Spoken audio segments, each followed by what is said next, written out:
The Book of Genesis Part 92. The Book of Genesis Part 92. James Gunn. Chapter 46:28, 47:6. It is very difficult for man with his limited knowledge and foresight to grasp an overall picture of God's purposes for him as an individual. The Christian knows more than others in this regard, for all things work together for good to them that love God, to them who are called according to his purpose. For whom he did foreknow, he also did predestinate to be conformed to the image of his Son, Romans 8 verse 28. He, the Christian, realizes that ultimately he will be conformed to the image of the Son of God. Nevertheless, in spite of that, at times he chafes under the process employed to accomplish this, the sorrow that makes one more sympathetic, the tribulation that makes one more patient, the disappointment that makes one more understanding, and the experience that stimulates one's hope. One can but surmise the thoughts of Jacob as he approached Egypt, and as he sent Judah before him unto Joseph, v. 28. There had been a time when the behavior of Judah had been discreditable and a time when Joseph had been mourned as dead. Now Judah is his confidant and Joseph lives to bless him. There had been a time when Jacob's vision, like our own, had been both narrow and short. His going down to Egypt was a proof of God's wisdom during those years in directing and executing in grace the plan of life he had devised for the patriarch. Apparently, the purpose of sending Judah for instructions was that he might the better direct them to a more or less isolated area where the entire family would be able to continue its usual customs and religion without interference, and without the danger of being absorbed by the Egyptian population. Jacob knew that the divine intention was to keep Abraham's descendants a separated people.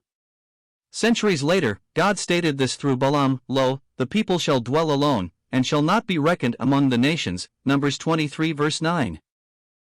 The meeting of the aged father and his long-lost son is very touching. Obviously, Jacob considered it the apex of his life. For him the plan of life was now completed, for he said, "Now let me die, since I have seen thy face, because thou art yet alive," v. 30. How true the proverb! Hope deferred mocketh the heart sick, but when the desire cometh, it is a tree of life. Proverbs 13 verse 12. One is reminded of the aged Simeon who waited for the consolation of Israel, when he took Jesus up in his arms and blessed God, and said, "Lord, now lettest thou thy servant depart in peace, according to thy word, for mine eyes have seen thy salvation." Luke 2 verses 29-30. In the cases of both Jacob and Simeon, the purposes of God in a long full life had been fulfilled. God had led them step by step, sometimes by circumstances, sometimes by special visions, and in the case of Simeon, especially by the Holy Spirit. God had led them all the way, and at eventide there was light. One is not ignoring the fact that the Lord himself may have, for other reasons, directed Joseph in his choice of the land of Goshen, Genesis 45 verse 10, as the area in which to settle his father's family. The choice may have been for their preservation as well as for their separation, because every shepherd was an abomination to the Egyptians, v. 34.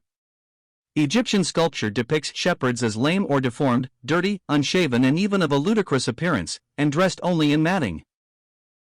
Different reasons for this disdainful attitude have been given.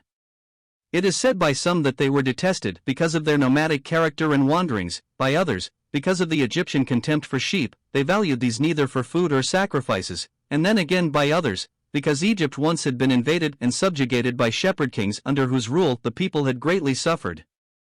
No matter what the reason was, this national hatred could have been dangerous to the safety of Joseph's father and brethren. Consequently, they were directed to the Delta region where there was excellent grazing for their flocks and herds, and sufficient land for certain types of agriculture.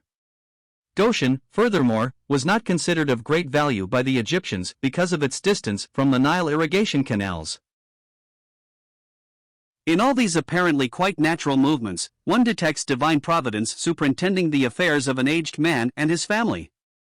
From such narratives we might well learn the lesson to trust where we cannot trace the hand of God. The Christian knows that the powers that be are ordained of God, Romans 13 verse 1, and that the Lord commands, "Submit yourselves to every ordinance of man for the Lord's sake, whether it be to kings, as supreme, or unto governors, as unto them that are sent by him." 1 Peter 2 verses 13-14. In this, as in so many other features of commendable character, we admire Joseph.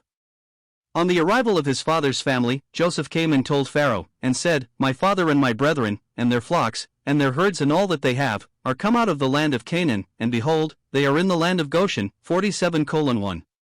Joseph, although prime minister of Egypt and invested with extraordinary authority, manifested a submissive spirit and frankly reported the entire matter. He covered the entire move from Canaan to Goshen, and revealed that his brethren were of the despised caste, shepherds. Nothing is hidden. Furthermore, he instructed his brethren as he prepared them to meet Pharaoh that they in like manner were to be frank and honest. Joseph believed in providing things honest in the sight of all men. The words of the Lord recorded by Samuel seem to be applicable here, Them that honor me I will honor, and they that despise me shall be lightly esteemed. 1 Samuel 2 verse 30. The divine principles of integrity and honesty which controlled Joseph's dealings with Pharaoh certainly brought large compensations. Pharaoh spake unto Joseph, saying, Thy father and thy brethren are come unto thee, the land of Egypt is before thee, in the best of the land make thy father and brethren to dwell. If thou knowest any men of activity among them, able men, then make them rulers over my cattle. 47:6. Thus Joseph's brethren were engaged in the service of the monarch and all their families abundantly provided with food. Surely, he that loveth pureness of heart, for the grace of his lips the king shall be his friend. Proverbs 22 verse 11, and he that diligently seeketh good procureth favor. Proverbs 11 verse 27.